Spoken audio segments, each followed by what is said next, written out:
একদিন রাতে আঁধারে ঢাকা ছিল একটা গ্রাম। সেই গ্রামের পাশ দিয়ে একটা ছিল ভুতুড়ে রাস্তা। লোকেরা বলে রাতে এই রাস্তায় ভূত প্রেত দেখা যায়। একদিন রাতে রাহুল নামে একটা ছেলে সেই পথ দিয়ে বাড়ি ফিরে যাওয়ার সিদ্ধান্ত নেয়। রাহুল খুব ভয় পেয়ে গিয়েছিল।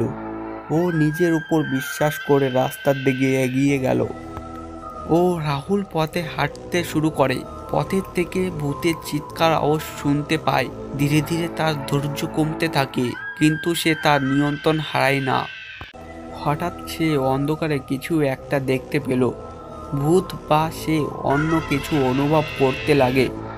যতক্ষণ না তার চোখ ধীরে ধীরে মোছা দিয়ে খুলল, ততক্ষণ সে গুনতে থাকে। কিন্তু আবার চোখ খোলে, সেখানে কিছু দেখতে পায় না। তার ধৈর্য তাকে সেই ভুতুড়ে পথ অতিক্রম করতে সাহায্য করে এবং সে নিরাপদে তার বাড়িতে পৌঁছায়। রাহুল বুঝতে পেরেছেন যে ভয়ের মুখোমুখি হতেই তাকে আসল সাহসী বলে। তাহলে বন্ধুরা, তোমাদের বলতে হবে ভিডিওটা কেমন লেগেছে। ভালো লাগলে একটা লাইক করতে হবে, আর এরকম ভিডিও আমার চ্যানেলে তোমরা পেতে থাকবে, তার জন্য সাবস্ক্রাইব করে দিও। তাহলে বন্ধুরা, আজকে এইটুকুই। তোমাদের সাথে দেখা হবে নেক্সট ভিডিওতে।